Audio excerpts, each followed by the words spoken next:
اس کی پہلی فائدہ یہ تھا، دیکھیے جو کرنسی ہوتی ہے اس کی ایک فنڈامنٹل کوالٹی یہ ہے کہ اس کی ویلیو اس کے اندر ہونی چاہیے. یعنی سونے کی اپنی ایک ویلیو ہے، سونے کی اپنی ایک انٹرنسک ویلیو ہے. اب یا گندم کی اپنی ایک انٹرنسک ویلیو ہے، گندم کو آپ کھا بھی سکتے ہیں، اس کو آپ ایکسچینج کر سکتے ہیں. اس سونے کے سکے کے، چاندی کے سکے کی اپنی ایک ورتھ ہے جو دنیا میں قابل قبول ہے. تو ہوتا یہ تھا کہ ایک انسان آزاد ہوا کرتے تھے جب وہ سونے اور چاندی کے سکوں میں ڈیل کرتے تھے، کیونکہ چین سے ایک آدمی چلا ہے، اس نے اپنے سونے کے سکے ساتھ رکھے، اب وہ یورپ میں بھی جا کے تجارت کرتا ہے تو وہ آزاد ہے. دنیا میں ہر جگہ اس کی کرنسی ایکسپٹ ہوتی تھی. یہ نہیں ہوتا تھا کہ چین کا ایک آدمی یا یورپ میں بیٹھا ہوا ایک بینکر جو ہے وہ چین کی پوری قوم کو غلام بنا لے. یہ پاسبل نہیں تھا اس اکنامک سسٹم میں. یہ پاسبل نہیں تھا کہ پاکستان کے اندر بیٹھا ہوا کوئی شخص تجارت کرے تو نیو یارک میں بیٹھا ہوا یہودی اس میں سے اپنا حصہ نکال لے. اس اکنامک سسٹم میں یہ پاسبل نہیں تھا، کیونکہ ٹرانزیکشن ریئل ویلتھ کی ہوتی تھی. انسان آزاد تھے. ایک انسان اپنی دولت لے کے رکھ لے، سونے کے سکے کو زمین میں دبا دو، 100 سال کے بعد نکالو تو سونے کا سکہ ہے وہ. تو یہ ٹرانسفربل ویلتھ تھی، اس کو ڈی ویلیو نہیں کیا جا سکتا تھا، اس کو ڈیپریشیٹ نہیں کیا جا سکتا تھا، اس کی ایک حیثیت تھی.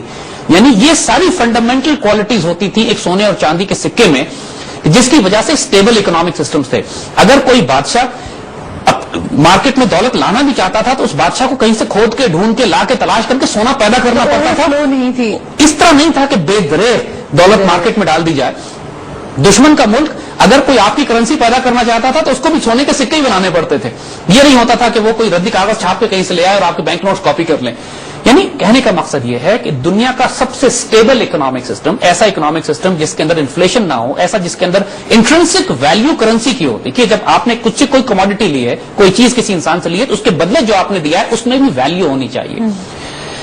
اسی لیے اللہ تعالیٰ نے قرآن میں تجارت کو حلال قرار دیا ہے، ربا کو حرام قرار دیا ہے. کیونکہ ربا اس زمانے سونے اور چاندی کے سکوں کے دور میں بھی ربا کا نظام یا سود کا نظام، ربا یا سود کا نظام چلا کرتا تھا. کس کو کہتے ہیں ربا؟ دیکھیے کہ مثال کے طور پہ ایک انسان کو آپ نے 100 روپے قرض دیا یا 100 اشرفی قرض دی اور جواب میں آپ نے اسے کہا کہ اوور پیریڈ آف ٹائم 120 یا 130 اشرفیاں تم سے واپس کریں. جس کو ہماری اردو میں سود کہتے ہیں، انٹرسٹ اس کو، یا اس کو عربی میں اس کے لیے ٹرم ربا ہے. قرآن نے لفظ ربا استعمال کیا. ظاہر سود فارسی کا لفظ ہے، ربا عربی کا ہے، ہمارے اردو میں سود استعمال ہوتا ہے، لیکن یہ انٹرمنگل ٹرم ہے، ایک ہی معنی ہے ان کا. تو ہم سود استعمال کریں گے یا ربا استعمال کریں، it means the same thing. اب یہ اس سونے اور چاندی کے اکنامک سسٹم پر ربا کا نظام اس وقت بھی قائم تھا. یعنی اس وقت بھی کوئی سود خور یہودی ایسے ہوا کرتے تھے. قرآن کے نے کثرت سے استعمال کیا. قرآن نے خاص طور پہ جو یہودیوں پر ڈیفائن کیا ہے اس میں ان کے اکنامک ٹرانزیکشنز کو کثرت سے استعمال کیا. قرآن نے بہت زیادہ ہمیں تعارف کروایا اس بات کا کہ سمجھنے کی کوشش کرو کہ یہودی اکنامک ٹرانزیکشنز کیسے کرتے ہیں. یعنی وہ یہ کہتے ہیں کہ تجارت بھی سود کی طرح کی ایک چیز ہے، تو اللہ نے تجارت کو حلال قرار دیا، سود کو حرام قرار دیا ہے، اور سود کھانے والوں کے خلاف اللہ اور اس کے رسول صلی اللہ علیہ وسلم نے اعلان جنگ کیا ہے. یعنی یہ سوچنے کی بات ہے کہ کیا وجہ ہے کہ ربا کے نظام کے خلاف اللہ اور اس کے رسول صلی اللہ علیہ وسلم کا اعلان جنگ ہے.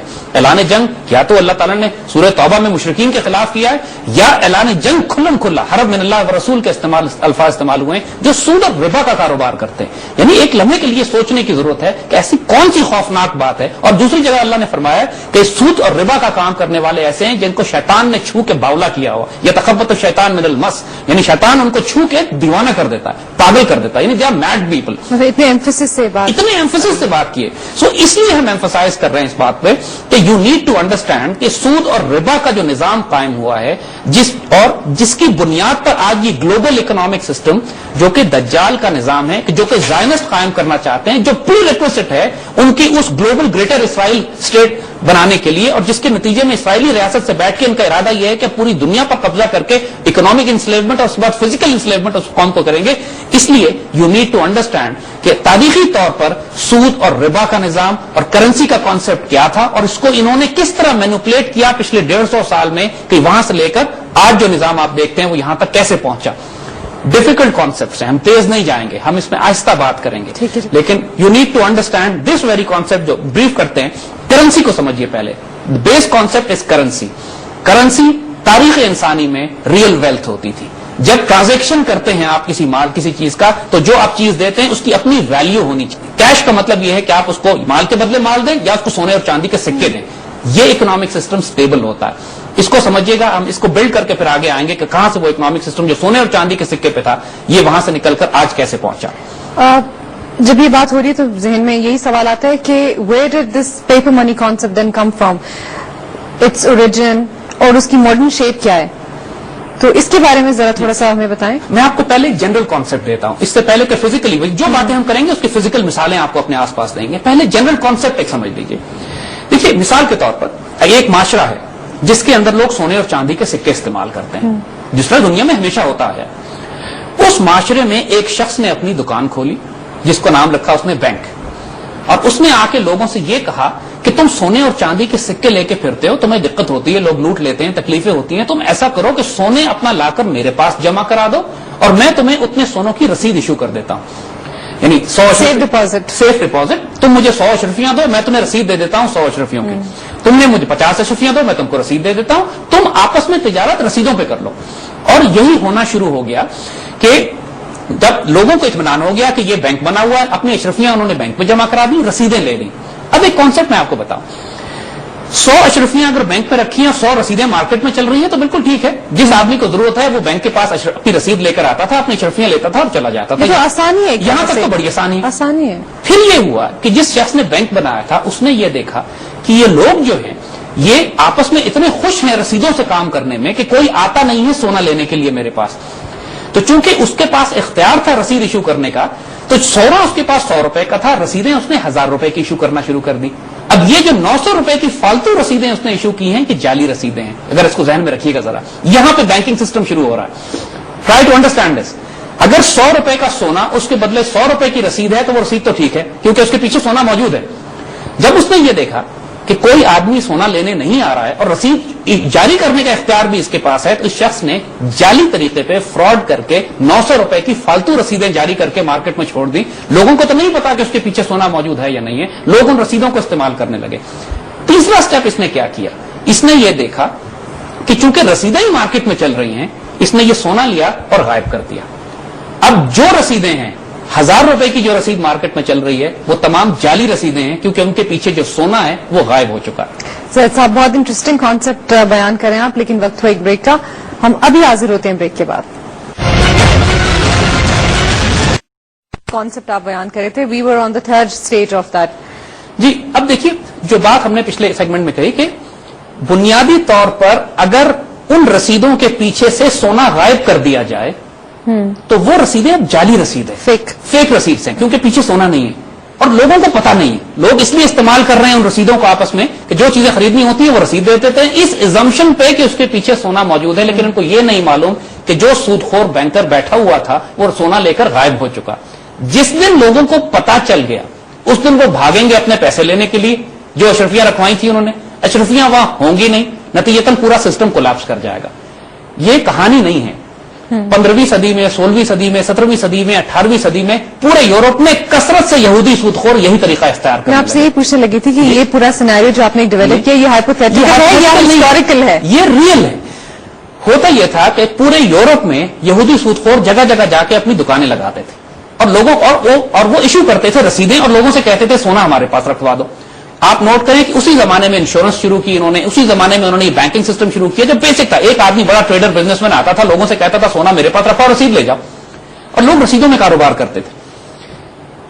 اس کی بڑی لمبی تاریخ ہے جو 15ویں, 16ویں, 17ویں, 18ویں صدی سے وہ تمام جو کہ امپیریل ایج ان کی بنتی ہے, کولونیل ایریا جو ہے اس کے اندر ہی کثرت سے یہ چیزیں استعمال ہوتی تھی. اور ہوتا یہ تھا کہ ہر تھوڑے عرصے کے بعد ایک بینک کولیپس کرتا تھا. بینک کولیپس کرنے کا مطلب یہ ہے کہ وہ شخص سونا لے کے غائب ہو جاتا تھا, ڈیفالٹ کرتا تھا, اور لوگ رسیدیں جن کی رسیدیں ہوتی تھی, جنہوں نے اپنے اکاؤنٹ رکھوائے ہوتے تھے, وہ پاگل ہو جاتے تھے, بینکرپسی ہوتی تھی, دوائی مر جاتی تھی. یہ کانسیپٹ آغاز تھا ماڈرن بینکنگ کا. ہم کیس اسٹڈی لیں گے صرف امریکہ کی, کیونکہ امریکن کیس اسٹڈی اس لیے کہ US ڈالر اور فیڈرل ریزرو کی طرف آئیں گے. دنیا کی سب سے بڑی کرنسی اس وقت چونکہ ڈالر ہے, لہذا صرف ایک مثال سے آپ کو پوری دنیا کا نظام سمجھ میں آ جائے گا. 1870, 80, 90 وغیرہ میں امریکہ میں یہ کثرت سے ہو رہا تھا کہ پرائیویٹ بینکس تھے جو لوگوں کا سونا اپنے پاس رکھتے تھے اور اس کے مقابلے میں ان کو امریکن ڈالر یعنی رسید جو ہے بنیادی طور پر پیپر کرنسی جو ہے بنیادی طور پر وہ رسید ہوا کرتی تھی اس سونے کی جو بینک میں رکھا ہوا ایکنالجمنٹ ہوتی تھی. بینک نوٹ یہاں سے نکلنا شروع ہوئے جس کو بینک نوٹ کہتے ہیں. نوٹ بینک جاری کرتا ہے, یعنی اس امریکہ میں چھوٹے چھوٹے کئی بینک تھے جو انہوں نے کام کرنا شروع کیا. کہ جس طرح ہم نے آپ کو بات بتائی کہ امریکہ میں جب امریکہ بنا تقریباً 150-200 سال پہلے, اس وقت سونے اور چاندی کے سکے وہاں چلا کرتے تھے. امریکہ میں بھی یعنی برٹش امپائر سونے اور چاندی کے سکے استعمال کرتا تھا. برٹش اسٹرلنگ پاؤنڈ ایک سکہ ہوا کرتا تھا, گولڈ کوائن, بڑا اس کا ویلیو ہوا کرتی تھی. اور ساتھ ساتھ بینک آف انگلینڈ نے بھی یہی کیا جو امریکن بینکوں نے کیا کہ انہوں نے اسٹرلنگ پاؤنڈ کا نوٹ بھی نکالا, یعنی اور لیکن they were as good as each other, اس لیے کہ آپ نوٹ استعمال کریں یا سونے کا سکہ استعمال کریں, انٹرچینجبل سے پرابلم کوئی نہیں تھی, بینک ایکسچینج کرتا تھا. یہ گولڈ بیکڈ کرنسی تھی, یعنی اس کو کہتے ہیں اکنامک سسٹم جو گولڈ بیکڈ ہے, جس کی بنیاد پر سونا موجود ہے.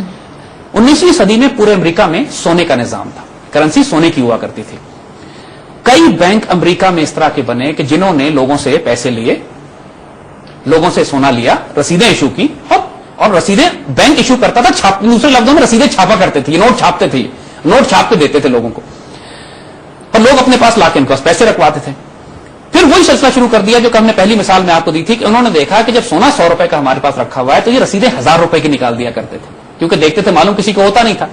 پھر اچانک کسی کو خیال آتا تھا, کسی آدمی کو, کہ یار جو رسیدیں ان کے پاس ہیں, آؤ اپنے پیسے سونا لینے چلتے ہیں, اور اگر 800 آدمی اپنا سونا لینے پہنچ جائیں تو سونا تو وہاں 100 کا رکھا ہوا, رسیدیں 1000 کی ہیں. نتیجہ یہ ہوتا تھا بینک کولیپس ہو جاتا تھا. اس کو انگریزی میں ایک اصطلاح ہے رن آن دا بینکس, جسے آج بھی اصطلاح استعمال ہوتی ہے.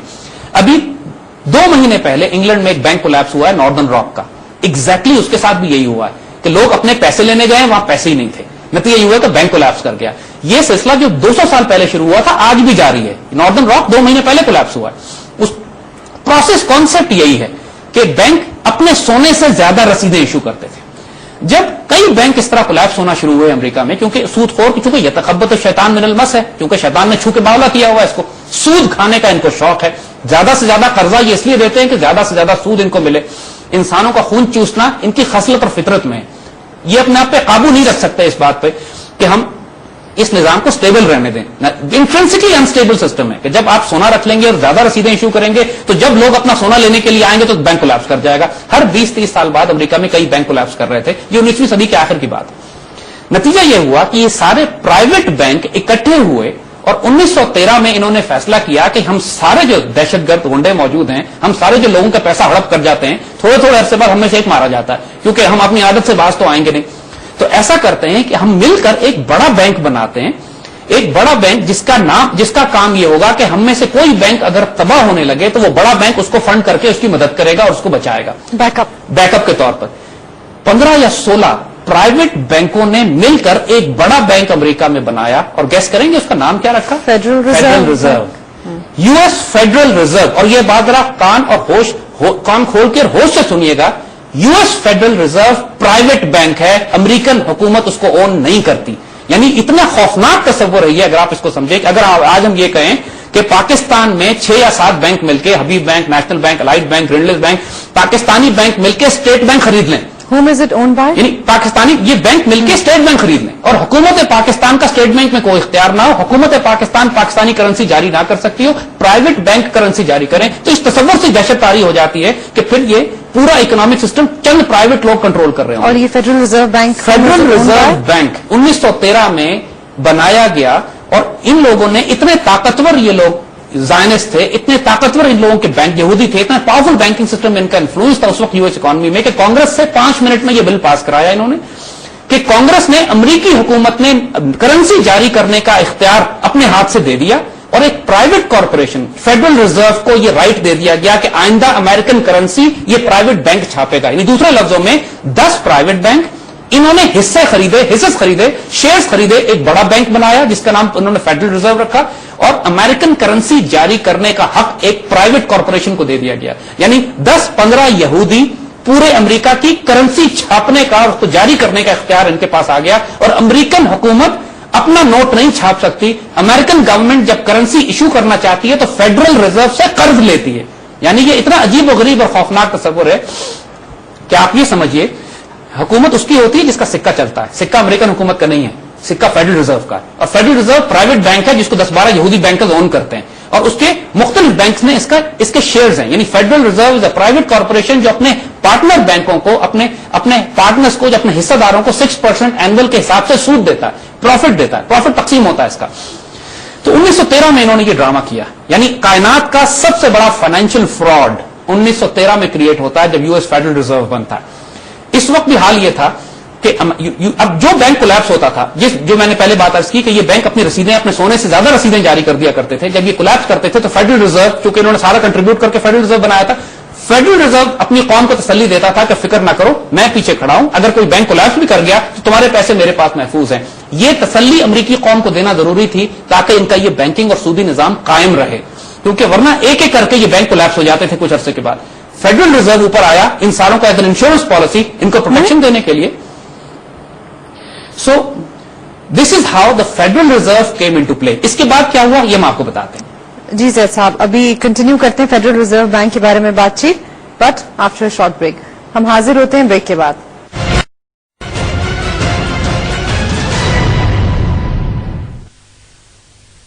Welcome back once again after the break.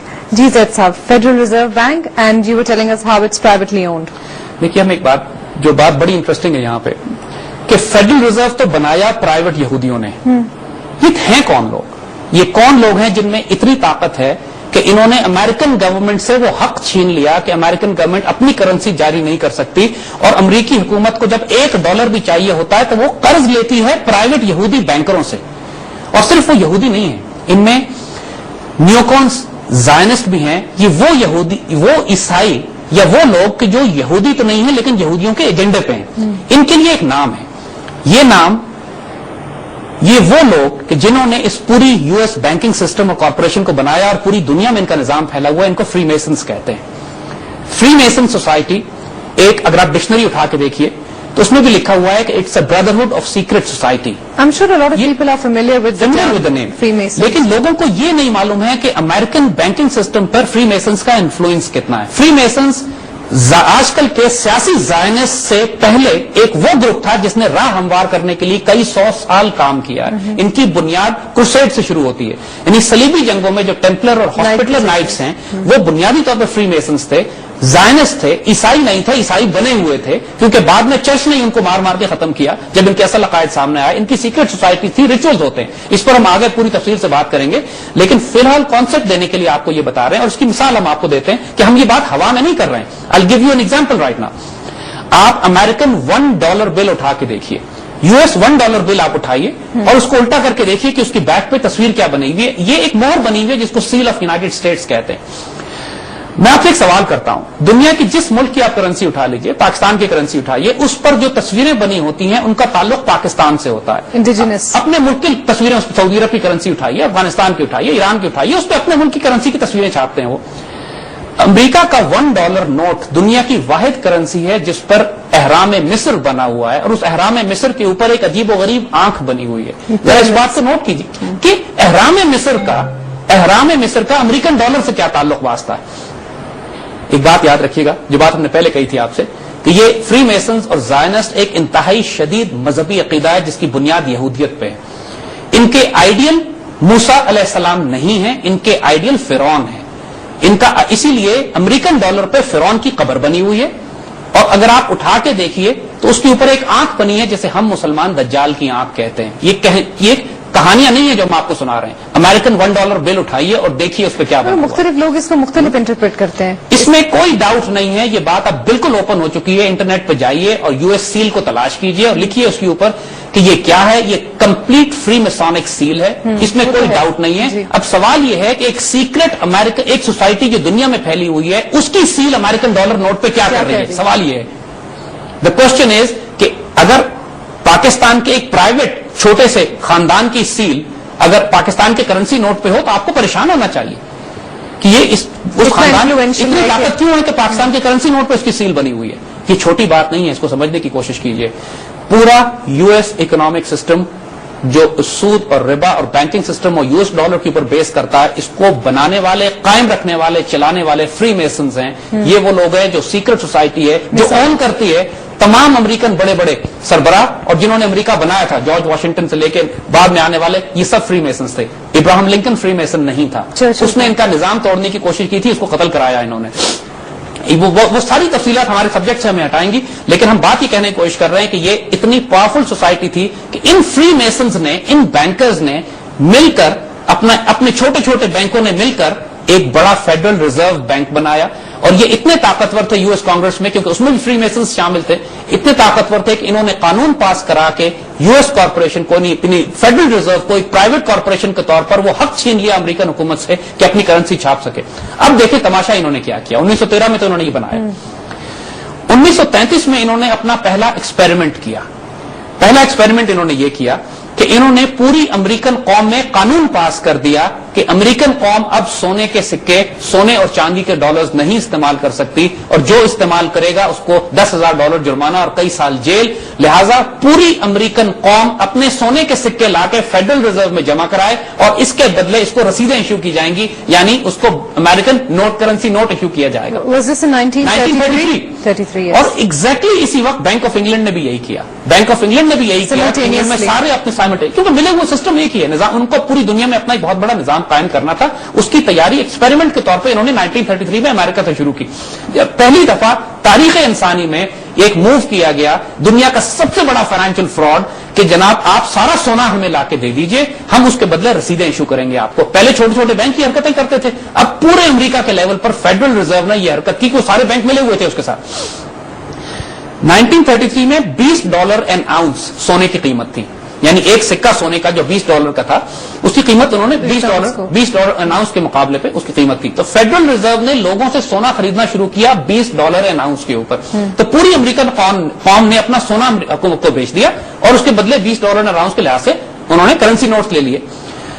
اچھا، تھوڑے عرصے کے بعد ہی ایک تماشا کیا امریکن حکومت نے۔ امریکن حکومت نے کہا جی اب ہم دوبارہ آپ کو اجازت دیتے ہیں کہ آپ سونے کے سکے استعمال کریں، اور اب ہم آپ کو وہی سونے کا سکہ $35 کا بیچیں گے، زیادہ میں بیچ، یعنی دوسرے لفظوں میں ایک سال کے اندر امریکن کرنسی 41% ڈی ویلیو کر دی گئی۔ یعنی وہی لوگ اپنے جب $20 کا نوٹ لے کر بینک میں آئے ہیں، تو بینک نے ان کو $20 کا سونے کا سکہ دینے کے بجائے آدھا سکہ ان کو دیا، یعنی آدھا سونا لوگوں کا وہی غائب ہو گیا۔ اپریشیٹ کر گیا۔ یہ بات سمجھنا اس لیے ضروری ہے کہ یہ ایکسپیریمنٹ کر کے دیکھا انہوں نے پہلے کہ کیا قوم، اگر ایک نظام کے تحت ہم پوری قوم کو بیوقوف بنائیں تو قوم بیوقوف بنتی ہے، امریکن بیوقوف بنے۔ ان کو حوصلہ ہوا کہ ہاں یہ نظام چلایا جا سکتا ہے۔ دوسرا انہوں نے یہ دیکھا کہ پیپر کرنسی کو جب ہم اپنی مرضی سے ڈی ویلیو کرتے ہیں، یعنی کوئی قاعدہ نہیں تھا جس کے تحت پیپر کرنسی کو انہوں نے ڈی ویلیو کیا، یعنی جب ایک طرف کہا کہ $20 کا اونس ہے، تھوڑے دن بعد کہتے ہیں $35 کا اونس ہے، بھائی کس قاعدے کے تحت، کس قانون کے تحت؟ نہ کسی نے پوچھا، نہ کسی نے چیلنج کیا۔ حکومت کی سختی تھی، حکومت کی ایک اتھارٹی تھی، اب امریکن عوام بیوقوف بنے اس کے اوپر، اور ایک سال کے بعد دنیا میں یہ انہوں نے امریکہ میں انہوں نے طے کر دیا کہ امریکن ڈالر $35 an ounce کے اوپر امریکن کرنسی کو انہوں نے سٹیبل کر دیا۔ یہ دوسری جنگ عظیم سے پہلے کا وقت ہے۔ دوسری جنگ عظیم کا اس سارے کھیل میں بہت بڑا رول آتا ہے، اس کو ہم تھوڑی دیر بعد ڈسکس کریں گے، لیکن اس کو سمجھ لیجئے یہاں پر کہ جو ماڈرن بینکنگ سسٹم کی ابتدا ہے، کہ جو ہزاروں سال سے انسان سونے اور چاندی کے سکوں میں ڈیل کر رہا تھا، 1913 میں انہوں نے فیڈرل ریزرو بنایا، اور 1933 میں وہ ایکسپیریمنٹ کیا جس کے تحت انہوں نے لوگوں سے سونا لے کر ان کو کاغذ ایشو کرنا شروع کیا۔ جیسا بریک سے واپسی پر ہم ڈسکس کریں گے سیکنڈ ورلڈ وار اور اس کے ایونٹس۔ وقت ہوا ایک بریک کا، ہم ابھی حاضر ہوتے ہیں بریک کے بعد۔ بریک کے بعد پھر خوش آمدید۔ زید صاحب، سیکنڈ ورلڈ وار اور کس طرح گولڈ انفلکس واپس آیا یو ایس میں؟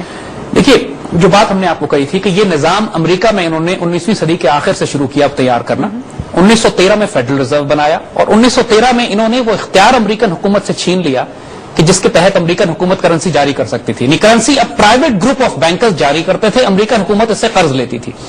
اگلا سٹیپ ان کا یہ تھا کہ پورے امریکہ سے سونا گھسیٹ کے اپنے قبضے میں کیا، وہ انہوں نے 1933 میں کیا۔ وہ تب قانون یہ بنا دیا کہ امریکہ آپ سونا نہیں رکھ سکتے ہیں، سارا سونا لیا اپنے پاس لے لیا۔ اس کے بعد لوگوں سے اگین جیسے کہا کہ 41% ڈی ویلیو کر کے لوگوں کو سونا آفر کیا، لیکن لوگ کرنسی استعمال کرتے رہے، وہی رسیدیں استعمال کرتے رہے، سونا کون لے کے پھرتا؟ آہستہ آہستہ سونے کو انہوں نے کہا کہ فیڈرل ریزرو کے سٹاکس میں، بینکوں میں سونا رکھا جائے گا، لوگ کرنسی استعمال کریں گے۔ ان کا امریکہ کی حد تک پلان پورا کامیاب ہو چکا تھا 1934 تک، یعنی امریکہ کے سونے پہ قبضہ کر لیا انہوں نے، امریکن حکومت سے نوٹ چھاپنے کا انہوں نے اختیار لے لیا، اپنے پاس سونے کے ریزرو بنا لیے، فیڈرل ریزرو بنا لیا جس کے نیچے چھوٹے چھوٹے بینک تھے، وہ چھوٹے بینک امریکن قوم کو سود پہ قرضہ دیتے تھے، اور فیڈرل ریزرو امریکن حکومت کو قرضہ دیتی تھی، یعنی وہ کرنسی جو خود امریکن قوم کی ہے، وہ امریکن قوم نہیں چھاپ سکتی، لیکن ان کی حکومت قرض لیتی ہے فیڈرل ریزرو سے، اور اس کے بعد خرچ کرتی ہے، اور پھر فیڈرل ریزرو کو سود پہ ادائیگی کرتی ہے جس کے لیے اپنی قوم کو نوچتی ہے وہ، یعنی کمال دیکھیں اس اتنے بڑے فراڈ کا، دنیا میں اس سے بڑا فراڈ نہیں بنا آج تک کہ جو فیڈرل ریزرو اور امریکن حکومت اور امریکن گورنمنٹ اور امریکن عوام کے درمیان انہوں نے یہ نظام قائم کیا ہے. 1913 میں اس کا آغاز ہوا، 1933 تک امریکن قوم ختم ہو چکی تھی، پوری امریکن قوم پر فیڈرل ریزرو قبضہ کر چکا تھا، جو کہ چند فری میسونک یہودی زائنسٹ بینکرز ہیں جو کنٹرول کرتے ہیں. ان لوگوں نے پھر پلان کیا کہ ہمیں پوری دنیا سے سونا گھسیٹنا ہے، اور اس کام کے لیے جنگیں بڑی کام آتی ہیں. آپ کو سیکنڈ ورلڈ وار کی ہسٹری میں یہ بات ملے گی کہ کس طرح ہٹلر کو انہوں نے فائنانس کیا، کس طرح انہوں نے جنگیں برپا کرنے کے لیے انہوں نے فائنانسنگ کی دونوں طرف. یہ تاریخ بہت لمبی طویل ہسٹری ہو جائے گی، ہم صرف شارٹ بات کرتے ہیں کہ آپ یہ نوٹ کریں اگر ایک بات کہ دنیا میں صرف 2 جگہیں ہیں جہاں پہ سونے کے ذخائر پڑے ہوئے تھے، لیکن یورپ میں بھی اور امریکہ میں بھی، لیکن وہاں جنگیں نہیں ہوئی. ایک سوئٹزرلینڈ میں اور ایک امریکہ میں.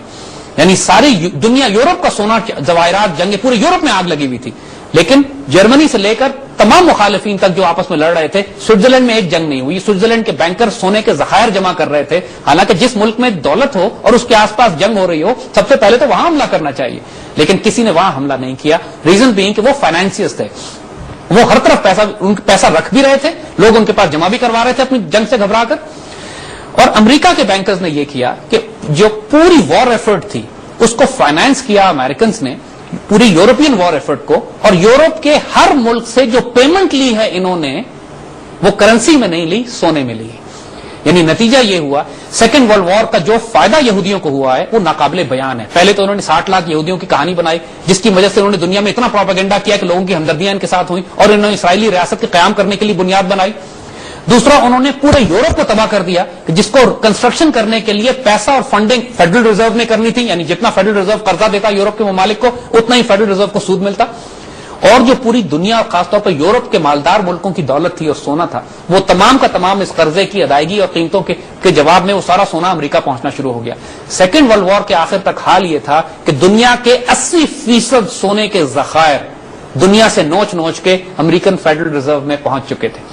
یعنی اس خوفناک گیم پلان کو اب یہ پورے یورپ تک پھیلا چکے تھے، جو انہوں نے 1913 میں فیڈرل ریزرو سے شروع کیا تھا. سیکنڈ ورلڈ وار کے آخر تک انہوں نے جب سونا بھی حاصل کر لیا، اور اب اس نظام کو انہوں نے پوری دنیا پہ پھیلانا تھا، اور اس کے لیے ایک ایگریمنٹ انہوں نے کیا جس کو بریٹن ووڈ ایگریمنٹ کہتے ہیں. یعنی یہ وہ ایک نظام ہے جس میں انہوں نے یونائٹڈ نیشن سے قیام عمل میں لائے، جس کے لیے ورلڈ بینک بنایا گیا، جس کے لیے IMF بنایا گیا، انٹرنیشنل مانیٹری فنڈ. پرٹیکولرلی ایک ایسا ادارہ انہوں نے بنایا جس کا مقصد یہ تھا کہ یہ قانوناً IMF کے پوائنٹس میں، چارٹر میں یہ لکھا ہوا ہے کہ دنیا کا کوئی ملک گولڈ کرنسی نہیں استعمال کر سکتا، اور نہ کوئی ایسی کرنسی استعمال کرے گا جس کی پشت پر سونا موجود ہوگا.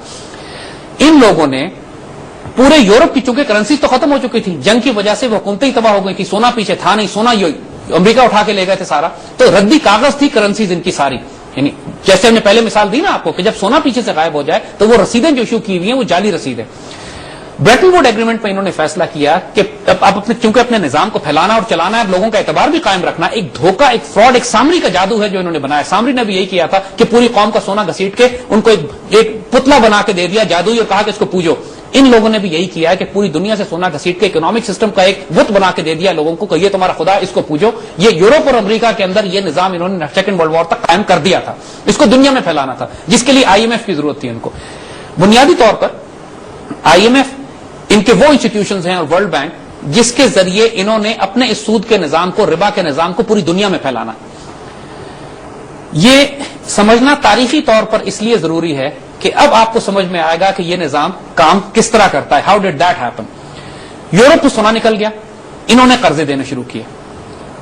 دنیا میں بریٹن ووڈ ایگریمنٹ میں انہوں نے یہ فیصلہ کیا کہ تمام دنیا کی کرنسیز کے پیچھے ڈالر ہوگا. یعنی ڈالر کے ساتھ ایک ایکسچینج ریٹ لگا دیا انہوں نے. فار ایگزامپل 2 پاؤنڈ کا $1 ہوگا یا 50 روپے کا $1 ہوگا. اور ڈالر کے پیچھے ڈالر بینگ دی پیگ کرنسی، یعنی ڈالر کے پیچھے سونا. یعنی آپ $35 لے کر آئیں تو آپ کو سونا ملے گا، آپ کو سونا ملے گا، لیکن ڈائریکٹلی کوئی کرنسی سونے کے بیکنگ نہیں ہے اس کی. یعنی گولڈ سٹینڈرڈ دنیا کی کرنسی سے ختم کر دیا، صرف ڈالر کے پیچھے گولڈ سٹینڈرڈ تھا. یعنی ابھی تک انہوں نے اپنا سسٹم جو ہے پوری طرح قبضہ نہیں کیا تھا. 45 تک یہاں پہنچے تھے وہ، کم از کم ڈالر کے پیچھے انہوں نے سونا رکھا تھا. لیکن حال وہ انہوں نے کر دیا کہ وہی بات ہے، اگر 100 روپے کا سونا تھا تو رسیدیں انہوں نے لاکھ روپے کی جاری کرنا شروع کر دی. سیکنڈ ورلڈ وار کے بعد پورے یورپ کو تعمیر و ترقی کے لیے قرضوں کی ضرورت تھی، اور اب نارملی ہوتا یہ ہے کہ جب آپ اپنے ملک میں زیادہ کرنسی چھاپ دیں تو اس کو انفلیشن کہتے ہیں، یعنی مال کم ہے، پیسے زیادہ آ گئے، قیمتیں بڑھ جاتی ہیں. مہنگائی بڑھ گئی. انہوں نے بحری جہاز بھر کے ڈالر چھاپنے شروع کیے اور اس کو پوری دنیا میں بھیجنا شروع کیا. اپنے ملک میں تو استعمال نہیں ہو رہے تھے. نتیجہ یہ ہوا کہ امریکن اکانومی میں اس کی مہنگائی اور انفلیشن کا فرق نہیں پڑا اور پوری دنیا کو انہوں نے مقروض کرنا شروع کر دیا سیکنڈ ورلڈ وار کے بعد، قرضے دے دے کر. چونکہ برٹن ووڈ ایگریمنٹ کے تحت یہ طے ہو چکا تھا کہ ہر کرنسی کے پیچھے ڈالر ہوگا اور ڈالر کے پیچھے سونا ہوگا، لہذا پوری دنیا ڈالر طلب کر رہی تھی، ڈالر کی طلب تھی. یہ جاتے تھے ڈالر میں قرضے دیتے تھے، ہر ملک اپنے پاس ڈالر جمع کر رہا تھا. دوسرا کام انہوں نے یہ کیا کہ دنیا کی تمام بڑی بڑی ٹریڈ وہ انہوں نے کہا آپس میں آپ ڈالرز میں کریں گے، خاص طور پہ آئل، انرجی. دنیا کی تمام 2 بڑے آئل ایکسچینج انہوں نے بنائے، ایک نیو یارک میں ایک لندن میں، جس کی ٹریڈنگ ڈالرز میں ہونی تھی. یعنی پوری دنیا کو اگر تجارت کرنے کے لیے ڈالر چاہیے تھا، and dollar was as good as gold, even better than gold, کیونکہ سونا تو سنبھال کے رکھنے کے پیسے لگتے ہیں، ڈالر اگر آپ اپنے پاس رکھیں اور بینکوں میں رکھیں تو اس کا آپ کو سود بھی ملتا تھا. تو یہ ایکسپیریمنٹ انہوں نے، یہ ایک نظام سیکنڈ ورلڈ وار کے بعد اب پوری دنیا میں انہوں نے پھیلانا شروع کیا کہ اسٹارٹنگ فرام یورپ کو اربوں ڈالر انہوں نے بحری جہاز بھر کے لٹرلی انہوں نے قرضے دیے، چونکہ یورپ تو تباہ ہو چکا تھا.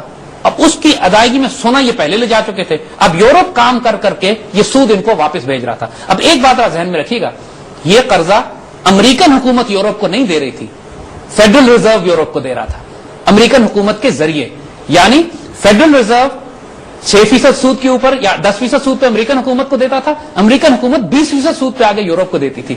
یعنی یہ سود در سود کا نظام، اور بینیفٹ کس کو ہو رہا تھا؟ جو یورپ جو سود، پورا یورپ جو سود ادا کرتا تھا اس کا بینیفٹ فیڈرل ریزرو کے یہودی بینکرز کو ہوتا تھا. سر صاحب پروگرام کا وقت ختم ہو چکا ہے. I'm sure it's very interesting discussion, ہمارے دیکھنے والوں کو بھی بہت گرپنگ لگ رہی ہوگی اس وقت. میں خود جاننا چاہتی ہوں اس کے بارے میں، اور لیکن ہر بار کی طرح پروگرام کا وقت اب ختم ہو چکا ہے.